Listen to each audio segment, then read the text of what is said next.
느헤미야 4장 1절에서 15절까지의 말씀을 여러분들과 함께 읽도록 하겠습니다. 산발랏은 우리가 성벽을 쌓는다는 말을 듣고 분노하고 몹시 분개했습니다. 그는 유다 사람들을 조롱하며 그의 동료들과 사마리아 군대 앞에서 빈정거리며 말했습니다. 저 유다 사람 약골들이 무엇을 하는 것이냐? 그 성벽을 복원하겠다는 것이냐? 제사를 드리겠다는 것이냐? 하루 만에 공사를 끝내겠다는 것이냐?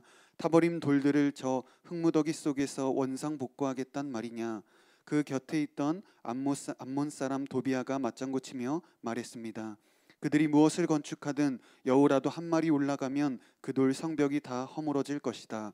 우리 하나님이여, 우리의 기도를 들으소서. 우리가 멸시당하고 있습니다.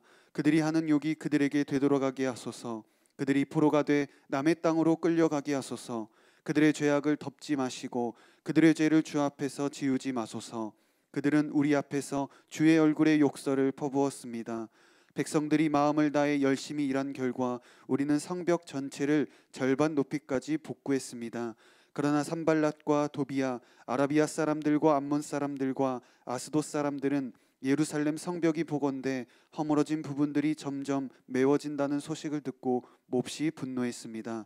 그들은 함께 음모를 꾸미고 예루살렘에 와서 싸우고 회방을 놓으려고 했습니다. 그래서 우리는 우리 하나님께 기도하는 한편 밤낮으로 경비병을 세워 이 위협에 대비했습니다. 그런데 유다에 있는 사람들은 할 일은 아직 산더미 같은데 일꾼들의 힘이 다 빠져버려 우리가 성벽을 쌓을 수가 없다라고 불평했습니다.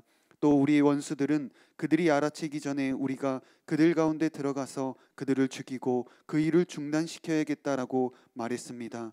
그들 가까이 사는 유다 사람들도 우리에게 와서 그들이 사방에서 우리를 치려한다고 10번씩이나 말했습니다. 그래서 나는 사람들을 가문별로 칼과 창과 활로 무장시켜서 성벽 뒤 낮고 넓게 펼쳐진 곳에 배치했습니다. 백성들이 두려워하는 것을 보고 나는 귀족들과 관리들과 나머지 백성들에게 말했습니다.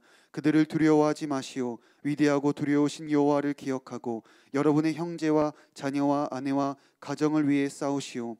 우리의 원수들은 우리가 그들의 계략을 알았고 하나님이 그들의 계획을 꺾으셨다는 것을 들었습니다. 그제야 우리는 모두 성으로 돌아와 각자 하던 일을 계속했습니다. 아멘. 네, 오늘 말씀을 함께 나누도록 하겠습니다. 여러분, 나쁜 말을 들은 적이 있으신가요? 제가 몇 년 전에 운전을 하다가 겪었던 일인데요. 시내에 있는 왕복 4차로를 가고 있었어요. 그래서 중간에 가다가 작은 사거리가 나왔는데 신호 때문에 그 사거리에서 멈춰 있었습니다. 그 사거리 앞에서 2차선이었었는데, 그러니까 2차선씩 왕복 4차선이었었는데요. 이 차선의 1차선은 좌회전 또는 직진이었고, 그리고 맨 끝에 있는 2차선은 우회전 또는 직진이었어요. 바닥에 이렇게 표시가 되어 있었는데 저는 2차선 맨 앞에, 횡단보도 바로 앞에 멈춰 있었습니다. 그래서 정지선에 이제 딱 멈춰 있는 상태였죠. 그런데 뒤에 커다란 외제 승용차가 오른쪽 깜빡이를 켜면서 제 뒤에 온 거예요. 그러더니 빵빵하고 크랙션을 막 누르는 거예요. 빨간불인데. 그래서 누르다 말겠지 했는데 계속 누르는 거예요. 그리고 창문 밖으로 막 욕설을 하는 것 같았어요. 근데 제가 있는 차선이 우회전 차선이지만 직진 차선이기도 하잖아요. 저는 직진하려고 기다리고 있었고, 그리고 빨간 불이었거든요. 근데 정지선을 넘는 거는 위법이잖아요. 그래서 곧 신호 바뀔 텐데 하면서 기다리고 있었어요. 그런데 계속 빵빵거리는 거예요. 그래서 정말 급한 일이 있나 보다 하는 생각을 하고는 이 정지선과 앞에 있는 횡단보도를 지나쳐서 왼쪽으로 차를 약간 뺐습니다. 뒷차가 우회전할 수 있는 공간이 나오도록 차를 뺐어요. 그리고 있었는데 이 뒷차가 엑셀을 확 밟아서 제 옆에 서더니 저를 보고 막 욕설을 내뱉기 시작하는 거예요. 그럼 뭐 상황이 이랬다 저랬다 하는 이 정황에 대한 설명도 없어요. 그냥 막 엄청 화를 내면서, 처음 봤는데 너무 심한 욕들을 막 저에게 던지는 거예요. 전 창문을 열어놓은 상태였었고, 근데 그것을 막 들어야만 했어요. 저 그 상황이 너무나 황당하고 당황스러우면서 또 괜히 자극해서 더 안 좋아질까 봐 그냥 가만히 있었어요. 근데 그 사람은 제가 파란불 신호를 받을 때까지 계속 그 자리에 멈춰서 욕을 쏟아냈습니다. 그리고 나서 이제 파란불이 되고 자리를 떠났는데, 휴, 이제 끝났다 라고 생각했는데 오히려 그때부터 더 마음이 막 심장이 두근두근거리고 막 벌렁벌렁 거리는 거예요. 그리고 마치 수조의 물을 막 휘저은 다음에야 수조의 이 아래에 있었던 침전물들이 뿌옇게 일어나는 것처럼 그 사람과 멀어진 뒤에야 생각지 못했던 감정들이 막 일어나는 거예요. 너무 분하기도 하고 수치스럽고 맞서 대응하지 않은 것이 후회되는 생각도 들고, 무방비 상태로 무자비한 카운터를 몇 대 맞으니까 현실감이 없으면서 정신이 없는데 제 안에 일어난 이 해소되지 않은 분노와 억울함과 모멸감을 풀 방법도 없는 거예요. 그래서 마음을 진정시키려고 찬양을 틀고 기도하면서 운전을 했는데 이 심장이 막 벌렁거리는 것, 그리고 이 불쾌한 감정이 하루 종일 지워지지 않았던 그 불쾌했던 하루가 지금도 기억이 납니다. 여러분도 혹시 그런 기억이 있으신가요? 우리가 욕을 들으면 그 욕의 단어는 일반 단어보다 우리에게 4배나 더 오랫동안 기억이 된다고 합니다. 또한 이 욕과 언어폭력은 뇌 기능에 적지 않은 부정적인 영향을 미친다고 해요. 그리고 공개적인 자리에서 부당한 취급을 당하거나 모욕당하는데 이것을 이겨낼 힘이 없거나 무력하게 공격을 그냥 받기만 했을 때 우리 마음에 일어나는 것이 울분이라는 게 생긴다고 해요. 이 울분이라는 것은 분한 마음과 답답한 마음이 함께 일어나는 복합적인 감정인데요, 우리나라 인구의 43%나 되는 사람들이 울분을 느끼고 있다고 생각하고 있다고 합니다. 그리고 사회적으로 약자의 위치에 있을 가능성이 높은 젊은 사람일수록 이 울분이 심하다고 해요. 이처럼 공격하는 말, 비난하는 말, 저주하는 말, 조롱하는 말과 같은 나쁜 말들은 듣는 이의 영혼을 아프게 하고 건강을 상하게 합니다. 이 말은 쓰기에 따라서 위험한 흉기가 될 수 있는 것이죠. 하지만 하나님께서는 그런 의도로 우리에게 언어를 주시지 않으셨죠. 이 세상 가운데 가장 먼저 말을 하신 분은 다름 아니라 하나님이셨습니다. 성경에서 하나님께서 가장 먼저 하신 말씀은 빛이 있으라 였습니다. 그분은 말씀으로 세상을 창조하셨어요. 그분이 말씀하지 않으셨으면 우리와 이 세상은 존재하지 않았습니다. 말은 하나님으로부터 시작되었습니다. 그리고 하나님께서 말을 통해 하신 일은 무엇인가 하면 바로 생명을 주는 것이었어요. 생명을 일으키셨죠. 말씀으로 창조하심으로. 그 하나님께서는 우리를 또 지으셨는데 우리를 지으실 때 우리에게 언어적인 능력이 있도록 우리를 창조해 주셨습니다. 그래서 인간에게는 다른 모든 피조물과는 다른 발성기관과 언어 중추가 있죠. 그리고 하나님은 대기를 만드셔서 공기의 진동을 통해 소리를 전할 수 있는 세상 속에 우리가 살게 하셨습니다. 그래서 우리가 지금 이렇게 비대면의 상황 가운데 떨어져 있음에도 불구하고 제가 말씀을 여러분에게 나눌 수 있는 것도 이 말을 할 수 있고 말이 전달될 수 있는 세상 속에 우리가 살고 있기 때문이죠. 그래서 하나님의 뜻대로 지음받은 최초의 인간 아담이 하나님의 뜻을 따라 이 땅 가운데 행한 첫 번째 활동이 무엇인가 하면 바로 동물들의 이름을 지어주는 것이었어요. 창세기 2장을 보면 하나님께서 동물들을 아담에게 데려오셨는데 아담이 그 동물을 향해서 내뱉은 첫 마디가 그 동물의 이름이 되었다라고 기록되어 있습니다. 하나님께서 가장 처음에 말씀으로 세상을 창조하신 것처럼 인간도 가장 처음에 말로 피조물의 정체성을 세워준 것이죠. 그렇다면 하나님께서 우리 인류에게 말을 할 수 있게 하신 이유가 무엇인가? 그것도 바로 여기에서 찾을 수 있습니다. 말을 통해서 상대방의 정체성을 세워주고 생명을 전하기 위해서인 것이죠. 그런데 죄로 인해 사탄은 이 언어의 기능을 오염시킵니다. 언어가 가지고 있는 본래의 이 아름다운 목적을 변질시키고 언어가 가진 능력을 이용하여 세상을 병들게 합니다. 이를 위해 사탄이 사용한 방법은 무엇인가 하면 바로 하와를 꿰어낸 거짓말이었죠. 사탄의 거짓말로 먼저 선악과를 맛본 하와는 왜곡된 말로 아담을 죄로 설득합니다. 또한 하나님을 거슬러서 바벨탑을 세운 인류에게 하나님이 내리신 재앙도 바로 언어를 흩으시는 것이었어요. 이처럼 하나님께서 선한 의도로 사용하셨던 그리고 그분의 일에 참여하도록 우리 가운데 허락해 주셨던 그 언어가 죄로 인해 오용되고 변질되면서 악을 전하고 세상을 병들게 하는 도구가 되고 말았습니다. 특히 오늘날에는 통신이 발달하면서 전파력이 빠른 악의적인 인터넷 컨텐츠나 인터넷 댓글을 통해서 이전에 그 어떤 시대에 어느 세대보다도 무시무시한 언어의 파괴력이 구현되고 있는 시대를 우리가 살아가고 있죠. 그리고 초고속 통신망과 다양한 온라인 커뮤니케이션 플랫폼들, 그리고 스마트폰 보급으로 인한 이 초연결 사회 속에서 우리는 이전보다 더 많은 언어의 무방비 상태로 노출되어 있습니다. 그리고 하루에도 수없이 다양한 경로를 통해 전해지는 나쁜 말들은 우리를 분노하게 하거나 위축되게 하기도 하고, 때로는 삶에 대한 의욕과 소망을 앗아가 버리기도 합니다. 2500년 전 예루살렘에 있었던 느헤미야와 유다 사람들도 바로 그런 위기 가운데 있었습니다. 우리 함께 오늘 본문 1절부터 3절까지 말씀을 함께 읽겠습니다. 산발랏은 우리가 성벽을 쌓는다는 말을 듣고 분노하고 몹시 분개했습니다. 그는 유다 사람들을 조롱하며 그의 동료들과 사마리아 군대 앞에서 빈정거리며 말했습니다. 저 유다 사람 약골들이 무엇을 하는 것이냐? 그 성벽을 복원하겠다는 것이냐? 제사를 드리겠다는 것이냐? 하루 만에 공사를 끝내겠다는 것이냐? 타버린 돌들을 저 흙무더기 속에서 원상복구하겠다는 말이냐?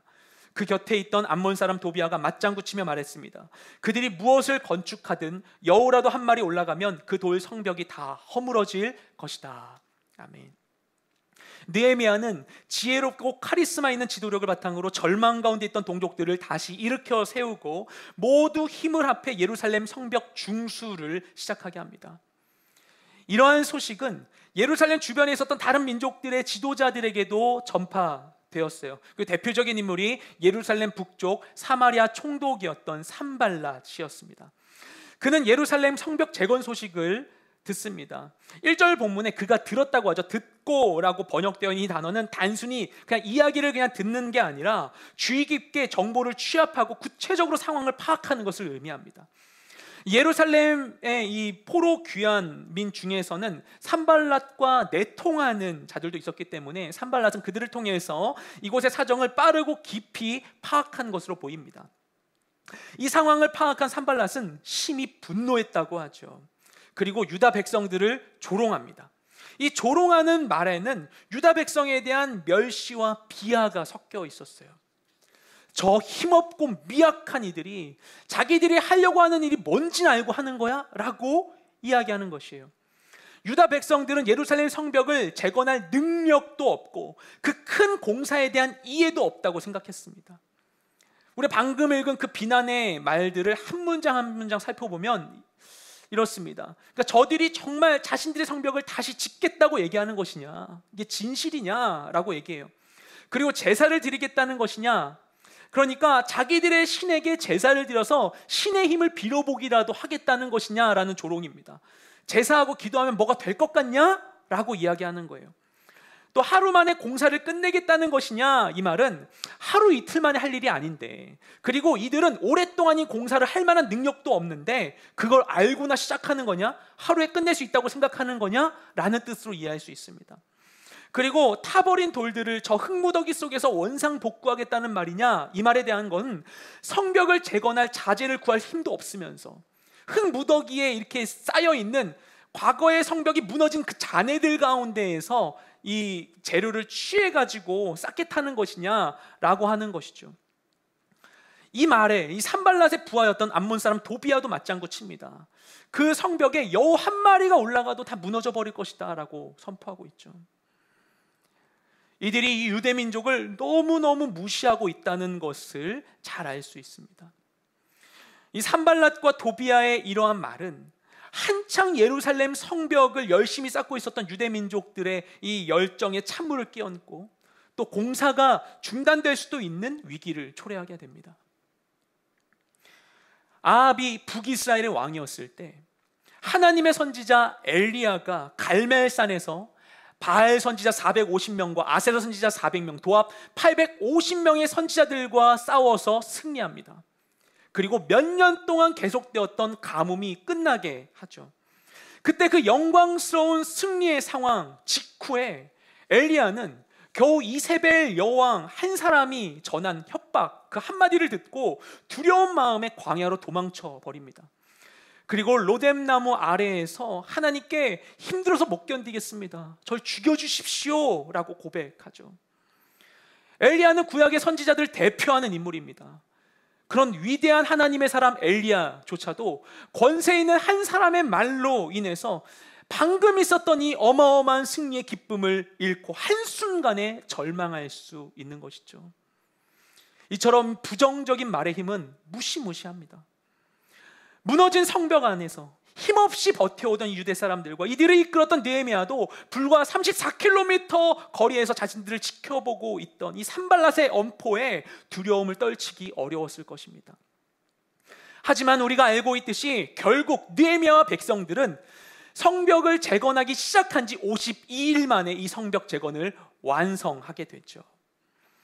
그러면 이 악한 말들에 대해서 느헤미야가 어떻게 대처해서 결국에 목적을 달성해낸 것인지 우리 오늘 본문을 통해서 함께 알아보겠습니다. 우리가 나쁜 말을 들을 때 어떻게 대처해야 하는가? 첫째, 기도하십시오. 우리 함께 4절 5절 말씀을 읽겠습니다. 우리 하나님이여, 우리의 기도를 들으소서. 우리가 멸시당하고 있습니다. 그들이 하는 욕이 그들에게 되돌아가게 하소서. 그들이 포로가 돼 남의 땅으로 끌려가게 하소서. 그들의 죄악을 덮지 마시고 그들의 죄를 주 앞에서 지우지 마소서. 그들은 우리 앞에서 주의 얼굴에 욕설을 퍼부었습니다. 아멘. 산발락과 도비아의 반응을 들은 느헤미야는 즉각적으로 하나님께 기도를 먼저 합니다. 우리도 이런 일이 있을 때 기도하죠. 그러면 여기서 뭐라고 기도하는가가 중요하겠죠. 느헤미야는 그들이 행한 이 산발락과 도비아와 이 주변의 적들이 행한 이 말의 악한 말의 내용을 하나님께 고발하고 그로 인해 자신들의 마음에 생긴 이 상한 마음을 하나님께 토로하고 그들에 대한 하나님의 심판을 청원합니다. 느헤미야는 그들이 자신들의 앞에서 주님의 얼굴에 욕설을 퍼부었다라고 해요. 이 산발락과 도비아는 하나님께서 행하시는 예루살렘 성벽 건축을 비하했습니다. 심지어 구체적으로 제사라도 해서 뭘 해보겠냐라고 얘기했죠. 너희 하나님이 도울 수 있겠냐? 너네가 제사한다고 뭐가 바뀌겠냐? 라고 하면서 이 신성 모독의 말을 한 것입니다. 이것은 하나님에 대한 심각한 범죄면서 또한 하나님의 백성 이스라엘을 비우는 것이었습니다. 이런 상황 속에 느헤미야는 자신들이 멸시당하고 있다고 상한 감정을 하나님께 고백합니다. 그리고 그들의 저주가 그들 자신에게 돌아가고 그들이 포로로 끌려가게 하시고 그들의 죄를 용서하지 말아달라고 하나님께 간구합니다.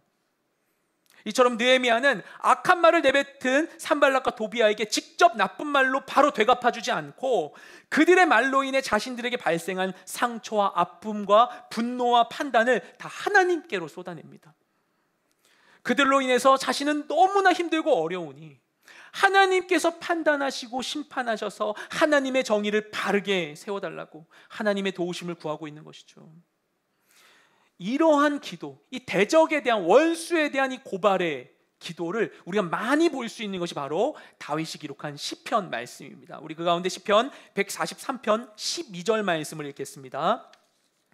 주의 인자하심으로 나의 원수들을 끊으시고 내 영혼을 괴롭게 하는 자를 다 멸하소서. 나는 주의 종이니이다. 아멘. 다윗은 많은 시에서 하나님께 자신의 원수를 갚아달라고 고백합니다.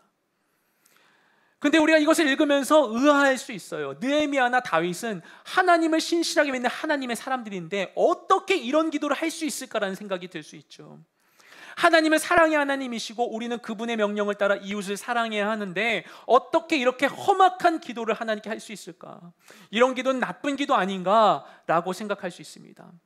그런데 이 모든 맥락들을 보면요, 그들이 이렇게 기도하는 것은 사실 보복을 위한 것이 아니라 오히려 용서를 위한 것입니다. 자신이 당한 악에 대해서 스스로 보복하지 않고 그 판단과 심판을 다 하나님께 맡겨드리기 위해서 자신의 생각과 감정을 다 하나님께 솔직하게 쏟아내는 겁니다. 우리 모두 다 연약한 사람들이에요. 맞으면 아픈 게 정상입니다. 나쁜 말을 들으면 상처받는 게 정상이에요. 맞아도 아프지 않고 무슨 소리를 들어도 아무런 감정에 미동이 없다면 그게 강철 멘탈이고 강한 것이라고 이야기하지만 사실은 정상적이지 않은 거죠. 우리가 맞고 피 흘리며 꾹 참고 사는 것이, 그것이 하나님의 뜻일까요? 그것이 이웃을 사랑하는 방법일까요? 우리는 우리가 그 상처와 아픔을 스스로 이겨낼 힘이 없다는 사실을 인정해야만 합니다. 그러지 않으면 내가 아무리 나의 의지로 참고 버티려고 할지라도 이 상처와 아픔이 우리 안에 차곡차곡 쌓여서 나를 괴물로 만들어 버립니다. 우리가 욕설을 들을 때 뇌에서 반응하는 영역이 변연계인데, 이 변연계는 감정에 관여한다고 해요. 그런데 우리가 나쁜 말을 계속 들어서 이 부위가 지속적으로 자극을 받으면 이 스트레스가 쌓여서 욕을 들은 사람이, 내가 욕을 들은 것인데도 불구하고 계속 욕을 듣다 보면 공격적이고 폭력적인 사람으로 변할 수 있게 된다고 합니다. 우리가 들은 이 나쁜 말과 이로 인한 감정을 해소하지 않으면 그로 인해서 우리의 마음이 망가져 버리는 거예요. 우리는 우리 안에 들어온 악을 스스로 해결할 수 없습니다. 그러면 어떻게 이것을 해소해야 할까요? 내가 들은 대로 똑같이 갚아줘야 하는 걸까요? 내가 나쁜 말을 들었다고 해서 상대방에게 이것을 되갚아주고 보복한다고 해서 우리의 다치고 상한 마음이 치유되는 것은 아닙니다. 우리가 나쁜 말을 듣고 화가 나서 나도 확 나쁜 말을 내뱉으면 순간적으로는 쾌감이 있겠죠. 마치 사이다를 시원하게 들이키는 것처럼 시원하게 마음이 뻥 뚫린다고 생각될 수도 있어요. 하지만 그렇다고 해서 내가 입은 상처가 치유되지는 않습니다. 오히려 나쁜 말을 내뱉는 것은 계속해서 내가 나를 자해하는 것과 같아요. 우리가 폭력 행동을 하는 것은 이 대뇌의 변연계와 측두엽의 편도체 방전 현상으로 일어난다고 해요. 쉽게 얘기하면 이 폭력적인 행동을 하는 것은 뇌 기능의 이상과 관련이 되어 있습니다. 뇌 기능이 정상적으로 작동하지 않으면서 폭력 행동이 나온다는 거예요. 그런데 욕을 하게 되면 폭력적인 행동을 할 때와 같은 반응이 뇌에서 발생한다고 합니다. 즉 정리하면 욕을 하면 할수록 뇌 기능이 저하되는 것입니다. 내가 욕을 하면 오히려 내가 다치는 거예요. 내 안의 욕이 나를 아프게 만드는 거예요. 우리는 상처 입은 나 자신을 스스로 치유할 수 없습니다. 우리 안에 있는 악을 해결하시고 악한 말로 인해 받은 상처를 치유하실 수 있는 분은 오직 하나님 한 분이신 것입니다. 그래서 악한 말로 인해 발생한 내 안에 있는 부정적인 감정과 생각들을 모두 다 심판자 되시는 하나님께 쏟아내야만 하는 것입니다. 그분께서 그분의 때에 공정하게 심판하실 것을 믿고 맡길 때에 그때 하나님께서는 우리가 이 악한 말의 영향으로부터 자유로울 수 있도록 우리를 도와주십니다. 그래서 응급 상황이 발생했을 때 골든타임 내에 조치를 취해야 하는 것처럼 악한 말을 들었을 때 그로 인해 마음이 상할 때 긴급하게 우리가 가장 먼저 해야 할 일은 무엇인가 하면 바로 그 문제를 하나님께 올려드리며 기도하는 것입니다. 악한 말이 내 영혼에 깊숙이 뿌리내리지 않도록 조기에 이것을 뽑아서 하나님께 올려드리는 우리가 되길 소망합니다. 또한 나쁜 말을 들을 때 우리가 어떻게 대처해야 하는가? 둘째, 무시하십시오. 우리 함께 6절부터 12절 말씀을 읽겠습니다. 백성들이 마음을 다해 열심히 일한 결과 우리는 성벽 전체를 절반 높이까지 복구했습니다. 그러나 산발랏과 도비아, 아라비아 사람들과 암몬 사람들과 아스돗 사람들은 예루살렘 성벽이 복원돼 허물어진 부분들이 점점 메워진다는 소식을 듣고 몹시 분노했습니다. 그들은 함께 음모를 꾸미고 예루살렘에 와서 싸우고 회방을 놓으려고 했습니다. 그래서 우리는 우리 하나님께 기도하는 한편 밤낮으로 경비병을 세워 이 위협에 대비했습니다. 그런데 유다에 있는 사람들은 할 일은 아직 산더미 같은데 일꾼들의 힘이 다 빠져버려 우리가 성벽을 쌓을 수가 없다라고 불평했습니다.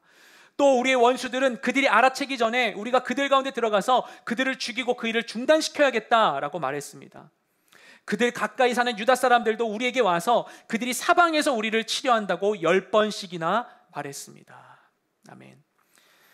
이 산발랏과 도비아의 조롱을 듣고도 느헤미야는 공사를 중단하지 않습니다. 오히려 그런 위협 앞에서도 백성들은 마음을 다해 열심히 공사 작업에 매진합니다. 그래서 어느새 각자 구간을 나눠서 진행하던 이 성벽들이 다 연결되고 성벽의 높이도 절반 가까이 복구가 되었습니다. 이 상황은 다시 주변의 이 대적들에게로 전달됐죠. 이 대적들은 사마리아 총독 산발랏과 그의 부관인 도비야, 그리고 아라비아 사람들, 암몬 사람들, 아스돗 사람들이었습니다. 이 네 개의 지역은 이 성벽 재건을 진행하고 있는 예루살렘을 동서남북으로 둘러싸고 있는 지역들이었어요. 지도를 보시겠는데, 여러분 지도를 보시면 이 빨간색으로 예루살렘이 있고 북쪽에 사마리아 지역이 있죠. 그리고 아스돗은 예루살렘 서쪽으로 이 지중해 안에 있는 과거 블레셋이 있었던 땅에 위치해 있었습니다. 암몬은 요단강 건너편 동쪽에 거주하는 이들이었고, 아라비아는 이 요단강 건너편 이 동남쪽에 있는 사람들이었습니다. 이렇게 예루살렘을 둘러싼 주변의 대적들은 유대민족과 예루살렘으로 인해서 현재 자신들이 갖고 있는 정치적 질서가 깨지는 것을 원하지 않았을 것입니다. 그래서 이들은 자신들의 예상과 달리 예루살렘 성벽이 점차 복원되고 있다는 소식에 위협을 느끼고 분노합니다. 그리고 서로 군사적 동맹을 체결하죠. 함께 예루살렘을 쳐서 그곳에 있는 귀환민들을 혼란에 빠뜨려서 성벽 재건을 방해하려는 속셈이었습니다. 그런데 이들은 모두 다 사실 페르시아의 지배하에 있었고, 예루살렘 성벽 재건은 페르시아 왕이 허락한 일이기 때문에 예루살렘을 대놓고 공격해서 멸망시키기는 어려웠을 거예요. 그 단지 군사적 활동을 통해서 유대 사람들을 두렵게 하고 이들을 도발해서 왕에게 고발할 빌미를 만들거나, 또한 이 성벽 재건에 대한 동력을 상실하게 하려고 했을 것입니다. 앞서 우리가 처음에 읽었던 이 산발랏의 말은 그저 조롱의 수준이었습니다. 그런데 이제는 그들의 이 반대가 실체적인 위협으로 발전하고 있었습니다. 하지만 그런 와중에도 느헤미야는 결코 공사를 중단하지 않습니다. 그가 취한 조치는 무엇인가 하면 공사가 계속될 수 있도록 기도하면서 경비병들을 따로 세워 밤낮으로 경계하게 했던 것이죠. 그래서 공사에 투입되었던 일부 인력이 경비병의 역할을 하면서 예루살렘 성벽 공사는 더 적은 인원으로 계속 진행되었을 것입니다. 그렇게 느헤미야는 공사가 진행될 수 있는 방법을 내고 공사를 결코 멈추지는 않습니다. 그런데 이 상황 가운데 계속해서 느헤미야를 공격하는 말들이 안과 밖에서 터져 나옵니다. 내부적으로 공사에 참여하고 있는 사람들은 힘들어서 못하겠다고 불평하죠. 우리가 읽은 본문 가운데 할 일이 산더미 같다라고 번역되어 있는 표현의 이 원어를 직역하면 그 흙무더기가 아직도 많은데 라는 표현이에요. 성벽을 반이나 재건했음에도 불구하고 성벽 주위에는 과거 바벨론의 침략으로 해서 무너졌었던 옛 성벽의 잔해들이 아직도 쌓여있는 상태에 있었습니다. 성벽을 쌓기 위해서는 과거의 잔해들을 치우는 일들도 함께 해야만 했죠. 이 성벽 앞에 잔해들이 있으면 성벽을 높이 쌓아도 이것에 밟을 수 있는, 발 디딜 수 있는 이런 위치가 되기 때문에 이 성벽의 이 효과가 떨어지게 되죠. 절감되게 되죠. 근데 모든 잔해들을 치워야만 했습니다. 이 과거의 잔해들, 이것은 과거 이 이스라엘의 죄악과 심판과 패배의 상징이었어요. 이것을 빨리 거두어내야만 했어요. 그런데 열심히 일을 했음에도 불구하고 이 과거의 잔해들이 아직 남아있는 것을 보면서 지치는 거예요. 힘든데 아직도 할 것 많고, 그런 와중에 적들이 침략한다는 소식이 들리고, 그것 때문에 경비병들을 차출해서 인력에도 손실이 생기다 보니 포기하고 싶은 마음이 벌써 들게 되는 것이죠. 그들은 느헤미야에게 불평하고 불만을 퍼뜨리면서 내부적인 사기에 영향을 미쳤을 것입니다. 또한 성 밖에 있는 대적들은 자신들의 군사 계획을 구체화하고 있었어요. 그들은 예루살렘에 재빨리 선제 공격으로 기습 부대를 침투시켜서 이 성 안에 있는 사람들을 죽이고 빠지는 것으로 계획의 방향을 잡습니다. 위기 상황이 급박하게 진행되고 있었어요. 그리고 그 소식도 느헤미야에게 들려옵니다. 그 또 다른 이야기를 전하는 사람들이 있었어요. 예루살렘 성벽 안에 있는 사람들, 그리고 밖에 멀리 있는 대적들뿐만 아니라 이 사이에 거주하는 사람들이 있었습니다. 이 예루살렘과 대적들의 이 경계 지역에 살고 있는 사람들은 같은 동족이긴 했지만 성벽 재건 공사에 참여하지 않고 지켜보는 사람들이었어요. 그런데 이들이 주변 대적들이 침략한다는 소식을 듣자 예루살렘 성벽 안에서 공사하고 있는 애들이 가서 이들을 돕는 것이 아니라 도리어 적들이 쳐들어올 거다, 적들이 쳐들어올 거니까 빨리 거기서 나오라고 하는 이야기를 10번이나 그들에게 가서 전했다고 이야기합니다. 예루살렘 안과 밖 사방에서 부정적인 소식들이 전해지고 있어요. 적지 않은 사람들이 느헤미야의 계획에 반발하기도 했을 것입니다. 하지만 느헤미야는 그런 부정적인 말에 영향을 받아서 계획을 중단하거나 늦추지 않았습니다. 그는 계속해서 성전을 쌓습니다. 악한 말이 우리에게 전달될 때 바로 우리에게 영향을 미치지는 않아요. 그냥 말이 전달되기만 했을 뿐이죠. 그런데 그 말이 우리에게 전달되어서 우리 안에서 힘을 갖기 위해서는 한 가지 조건이 필요한데, 이게 무엇인가 하면 우리가 그 말을 인정하는 것입니다. 악한 말을 받아들일 때 그때 그 말은 우리 안에 권리를 갖고 들어옵니다. 그리고 영향을 미치게 돼요. 그래서 악한 말을 들을 때 우린 이것을 무시해야 합니다. 우리가 하던 것을 멈추지 말아야 합니다. 그런데 이것이 그냥 되진 않죠. 산발랏의 말에 흔들린 유대인들처럼 우리도 부정적인 말에 수없이 흔들리고 그리고 불안해합니다. 그래서 악한 말에 우리가 흔들리지 않고 영향받지 않고 나 자신을 지키기 위해서는 진리를 붙들어야만 합니다. 진리의 뿌리를 내려야 해요. 우리의 앵커를 내리고 그 자리를 꿋꿋하게 지켜내야만 하는 것입니다. 그리고 하나님께서 뭐라고 하시는지를 들어야 해요. 그때 우리는 악한 말을 분별하고 거부할 수 있습니다. 우리에게 전파되는 이 악한 말들에 힘을 실어주지 않고 담대히 무시하는 우리가 되길 소망합니다. 또한 나쁜 말을 들을 때 어떻게 대처해야 하는가? 셋째, 대적하십시오. 우리 13절부터 15절 말씀을 함께 읽겠습니다. 그래서 나는 사람들을 가문별로 칼과 창과 활로 무장시켜서 성벽 뒤 낮고 넓게 펼쳐진 곳에 배치했습니다. 백성들이 두려워하는 것을 보고 나는 귀족들과 관리들과 나머지 백성들에게 말했습니다. 그들을 두려워하지 마시오. 위대하고 두려우신 여호와를 기억하고 여러분의 형제와 자녀와 아내와 가정을 위해 싸우시오. 우리의 원수들은 우리가 그들의 계략을 알았고 하나님이 그들의 계획을 꺾으셨다는 것을 들었습니다. 그제야 우리는 모두 성으로 돌아와 각자 하던 일을 계속했습니다. 아멘.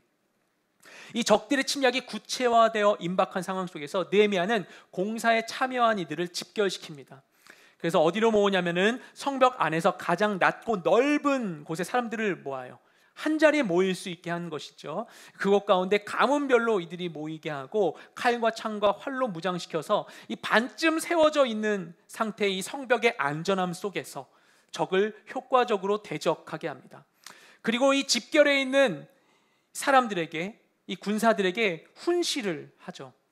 이렇게 느헤미야가 전달하는 말은 크게 두 가지 내용이었어요. 하나는 적들을 두려워하지 말고 위대하고 두려우신 여호와를 기억해라 라고 이야기하는 것이었어요. 또 다른 하나는 무엇인가 하면 당신들의 형제와 자녀와 아내와 가정을 위해서 싸우라는 말이었습니다. 이 하나는 마음을 정비하라는 것이고 다른 하나는 태도를 정비하라는 것이죠. 그렇게 해서 이 백성들이 위협을 방치하지 않고 위협에 대응하도록 하는 것입니다. 우리가 거짓된 말에 맞서기 위해서 취해야 할 전략도 같습니다. 이 마음과 태도를 정비하는 것이죠. 악한 말의 영향을 계속 받고 있는 상태로, 악한 말에 노출되어 있는 상태로는 그것에 효과적으로 대처할 수가 없습니다. 그 영향으로부터 우리가 속히 벗어나야 해요. 유다 백성들은 그들이 들은 말로 인해서 두려워하고 있었어요. 근데 느헤미야는 이 두려움을 이길 방법을 제시합니다. 그게 뭔가 하면 진짜 두려워해야 될 대상을 기억하는 것이었어요. 두려움은 더 큰 두려움으로 이긴다는 놀라운 논리죠. 산발랏과 도비아, 아라비아, 아스돗, 암몬 사람들보다 크고 위대하신 하나님을 기억하라는 것입니다. 하나님 앞에서 그들은 아무것도 아니죠. 하나님은 이집트에서도 이스라엘을 구원하시고 페르시아에서도 이스라엘을 회복해 하신 분이세요. 전능하신 하나님을 기억할 때 우리는 거짓된 두려움을 이길 수 있는 것입니다. 당장의 내 생명을 앗아갈 수 있는 일보다 영원한 심판을 주실 하나님을 기억하고 그분 앞에 서는 것이 우리가 이 세상 가운데 마주할 수 있는 모든 두려움을 이길 수 있는 최선의 방법인 것이죠.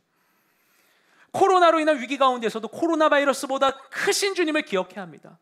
그때 주님께서 우리 안에 있는 모든 두려움을 우리에게서 몰아내 주실 것입니다. 그리고 느헤미야는 이어서 뭐라고 얘기하냐면 싸우라고 이야기하죠. 그럼 어떤 마음으로 싸우는가? 그들의 형제와 자녀와 아내와 가정을 위해 싸우라고 이야기하고 있어요. 이때까지 이들은 싸우지 못했어요. 큰 결심을 하고 페르시아의 모든 것을 내려놓고 고토로 복귀했지만 와보니까 이곳은 이미 다른 이들의 차지가 되어 있었어요. 이들은 아무 기반도 없었습니다. 대적들에게 그냥 무력하게 침략당하고 능욕당하면서 이것에 맞서지 못하고 자신과 가정과 이웃을 보호할 수 없었어요. 자신들을 향한 조롱의 말들이 계속될지라도 이 악한 말의 영향 아래 있으면서 주눅 들어 있고 이겨내지 못했었어요. 나를 보호하지 못했어요. 그러나 이제는 그것들에 맞서야 한다고 느헤미야는 독려합니다. 그러자 이렇게 했을 때 원수들은 유다 백성들에게 자신들의 계획이 노출되었다는 사실을 알게 되었습니다. 그래서 자신들이 갖고 있었던 공격 계획을 중단합니다. 이들은 유다 백성들 몰래 기습 공격을 해서 사람들 죽이고 빠지려고 했었는데 유다 백성이 이미 알고 대응을 하고 있으니까 만약 공격하면 대대적인 공성전을 해야 할 상황이 되었어요. 이것은 그들에게도 큰 부담이었죠. 그래서 결국에 이들은 이 계획을 철회합니다.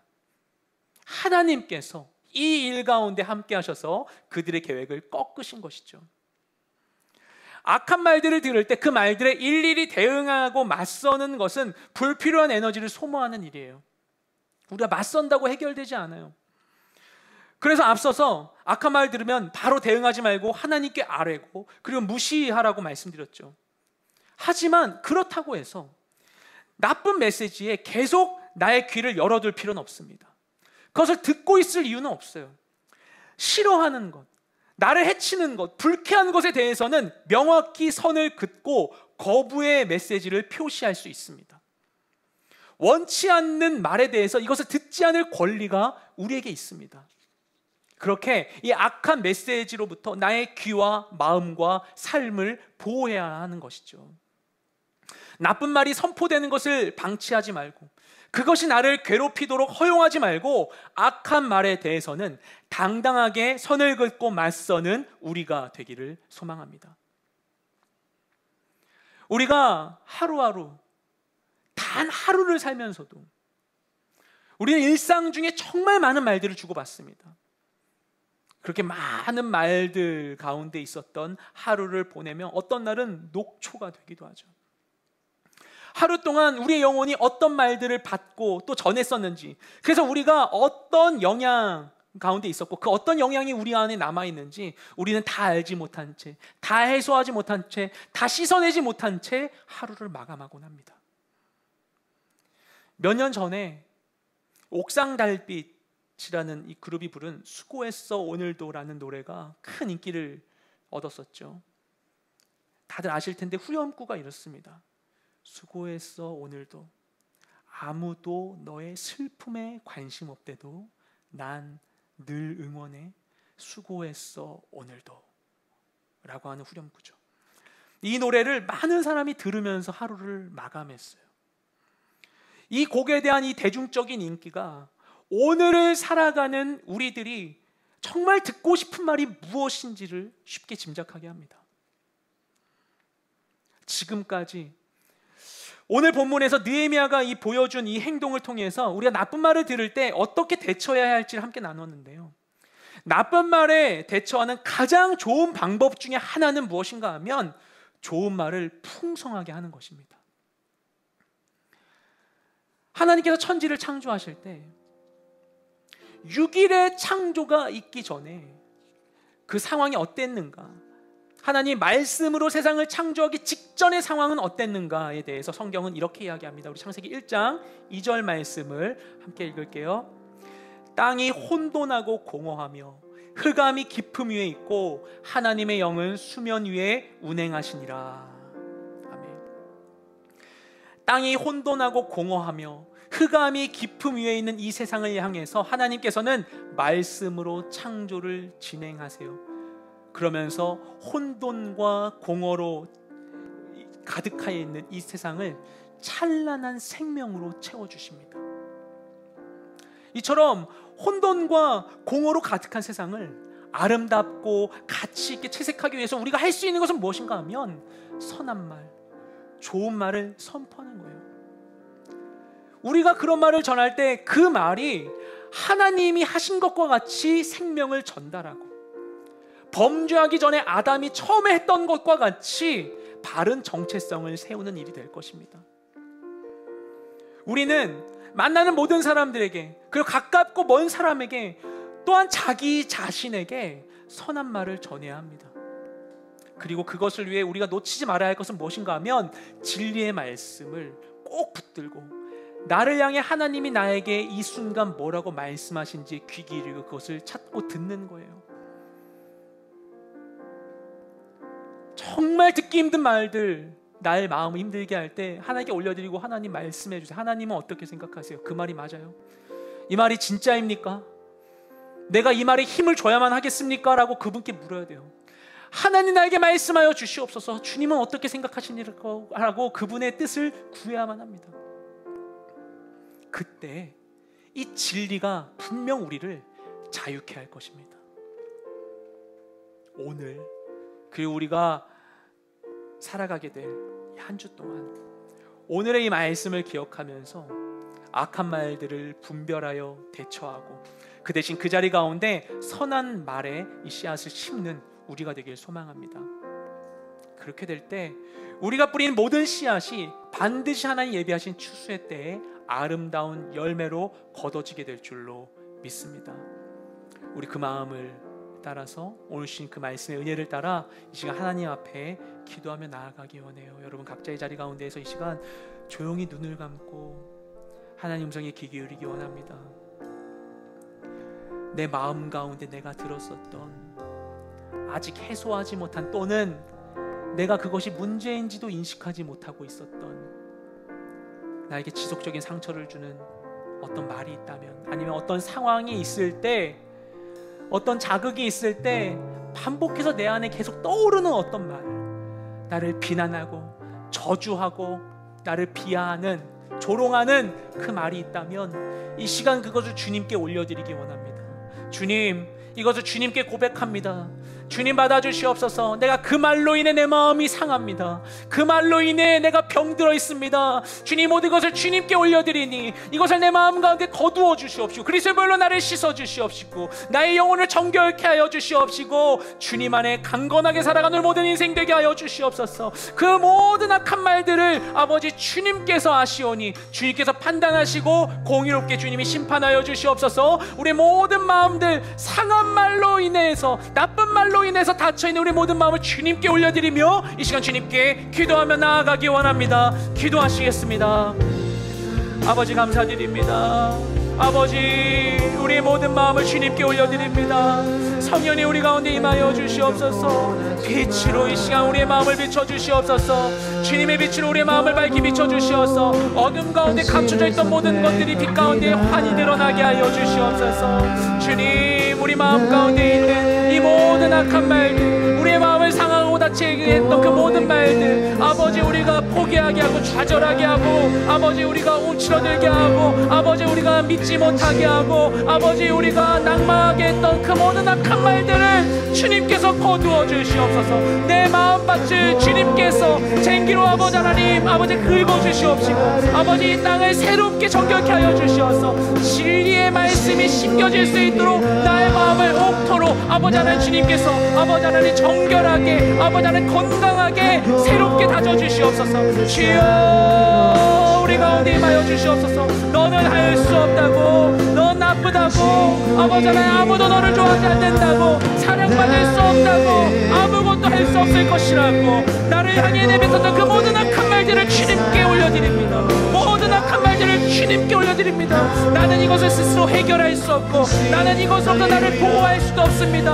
아버지 하나님, 주님만이 나의 모든 것을 아시고 이 모든 악한 영향으로부터 나를 자유케 할 수 있는 주님이신 줄 믿사오니, 주님 우리 가운데 임하사 아버지 내 마음을 정결케 하소서. 주님, 우리를 씻어주시옵시고 이 모든 악한 말의 영향으로부터 우리를 자유케 하여 주시옵소서. 내 마음을 정결케 하여 주시옵소서. 주님, 나를 보호하여 주시옵소서. 주님, 역사하여 주시옵소서. 주님, 우리 가운데 함께하여 주시옵소서. 우리 한 번 더 기도하며 나아갈 때 우리가 이 모든 악한 말들을 거두고 모든 삶의 자리 가운데 선한 말을 선포할 수 있도록 도와달라고 주님께 기도하며 나아가기 원합니다. 진리의 성령이 우리 가운데 임하여 주셔서 모든 상황에 대한 하나님의 그 뜻을 내가 알게 하여 주시옵시고, 늘 진리의 우리의 시선을 고정하고 진리의 귀 기울이게 하여 주시옵시고, 선한 말을 선포하는 내가 되게 하여 주시옵소서. 나의 삶 가운데 내가 내뱉었던 그 모든 저주의 말과 내가 했던 그 모든 그 나쁜 말들, 내가 다른 이들을 다치게 했고 나 자신을 다치게 했던 모든 말들을 회개합니다. 주님, 모든 악한 말들 내 입에서 거두어 주옵시고, 내 입술을 정결케 하사 선한 말을 선포하는 하나님의 도구로 사용되는 내가 될 수 있도록 우리 가운데 역사하여 주시옵소서. 이제 합심하여 주님 앞에 간절한 마음으로 기도하며 나아가기 원합니다. 기도하시겠습니다. 아버지 감사드립니다. 내 입술을 정결케 하여 주시옵소서. 계단 성물을 내 입술에 대서 내 입술을 정결케 하여 주시옵소서. 내가 정결함으로 아버지 안에 선한 말을 아버지 선한 말을 선포할 수 있게 되기를 원합니다. 아버지 하나님, 모든 이들을 향하여서, 모든 대상을 향하여서, 나 자신을 향하여서 내가 모든 악한 말, 부정적인 말, 아버지 하나님 더러운 말들을 거두고 선한 말을 선포할 수 있기를 원합니다. 내 삶 가운데 임하여 주시옵소서. 주님 주신 나의 입술로, 주님 주신 나의 능력으로 내가 말할 수 있는 모든 순간 가운데 악한 말을 하고 다른 이를 다치게 하고 내 영혼의 상황에 있던 모든 것을 회개합니다. 연약한 우리를 하신 분 주님이시오. 우리 가운데 임하여 주셔서 진리의 빛을 비춰 주셔서 주님 함께 하심을 온전히 알게 하여 주셔서 주님 앞에서 악한 말을 거두고 선한 말씀의 씨앗을 심는 우리가 되게 하여 주시오며, 우리가 심은 그 모든 진리의 씨앗들이 아버지 모든 밭 가운데 뿌리를 내리고 아버지 강건하게 자라나 아름답고 선한 결실을 맺게 하소서. 아버지 우리의 선한 말을 통하여서 우리가 있는 우리 모든 삶이, 우리 삶의 모든 삶, 우리 가정의 우리 사랑이 아버지 이 나라 이 민족이 거룩한 하나님의 나라로 하나님의 밭으로 아버지 거룩하게 아버지 하나님 편해갈 수 있고 성장해 갈 수 있고 주님 우리 가운데 임하시고 역사하여 주시옵소서. 주님 우리 가운데 함께하여 주시옵소서. 고마우신 하나님 감사드립니다. 우리의 모든 삶의 자리 가운데 함께하시는 주님, 나와 다른 이의 사이를, 우리의 떨어져 있는 그 모든 공간을 주님은 비워두지 않으시고 공기로 채워주셨습니다.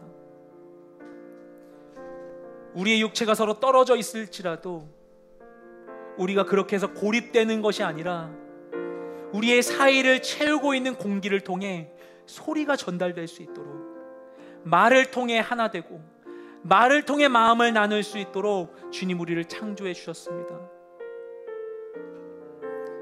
그렇게 우리를 창조해 주신 주님의 뜻 가운데 우리가 우리에게 말로 생명을 주신 주님의 뜻을 따라 우리도 우리가 할 수 있는 모든 말로, 우리 입술의 권세로 다른 대상들을 향하여 생명을 전하고 그들의 존재와 정체성을 바르게 세워줄 수 있기를 원합니다. 우리의 이 상처 입은 모든 영혼들, 악한 말로 나 있는 우리 마음에 있는 모든 이 상처들을 그리스도의 보혈로 씻으시고 치유하여 주시옵시고, 우리가 선한 말로 나 자신과 세상을 변화시키는 우리의 모든 삶이 될 수 있도록 주님 우리 가운데 역사하여 주시옵소서. 우리 입술을 정결케 하심으로 말미암아 이 세상을 새롭게 하실 주님을 찬양합니다. 감사드리며 우리 모든 기도를 살아계신 예수님의 이름으로 기도드렸습니다. 아멘. 우리의 모든 기도를 들으신 하나님께 영광을 올려드립니다. 이제 우리 함께 하나님께 봉헌으로 나아가기 원합니다.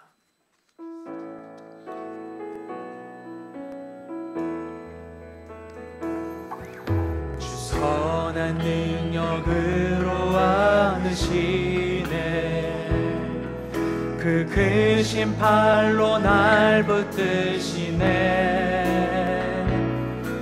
절망 속에도 흔들리지 않고 사랑하는 주 얼굴 보아리. 이전의 괴로움 날 애워싸고 고난의 길을 걷는다 해도 주님께 모두 맡긴 우리 영혼,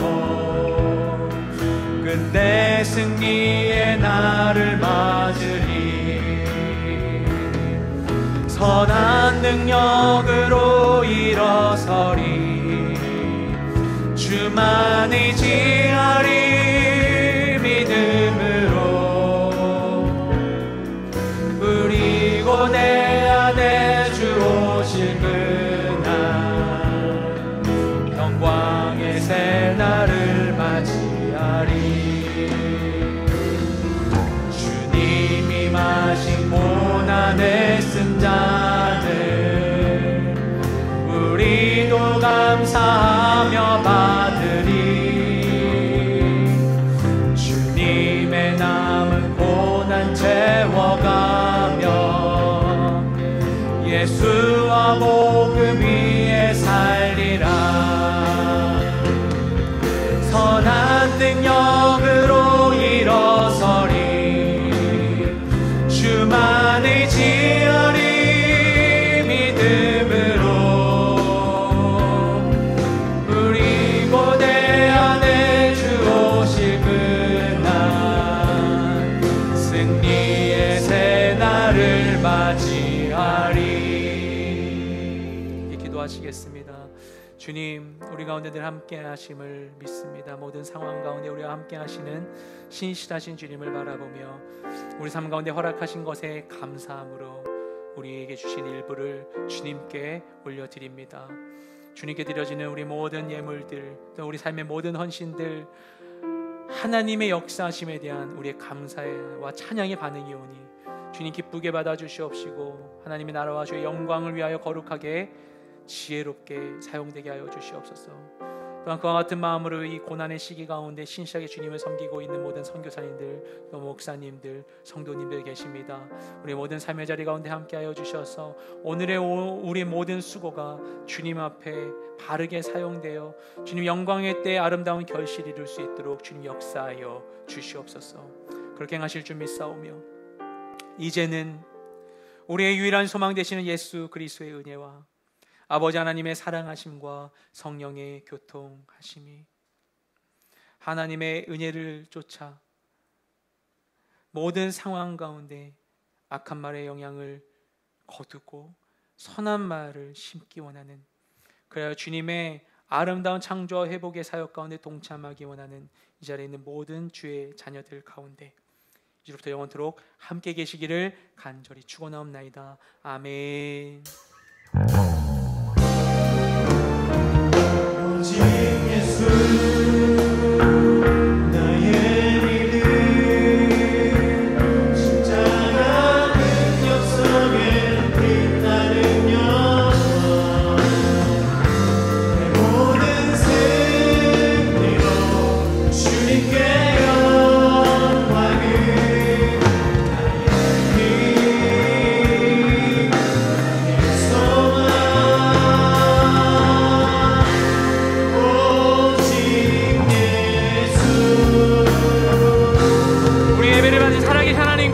감사와 영광의 박수를 올려드리겠습니다.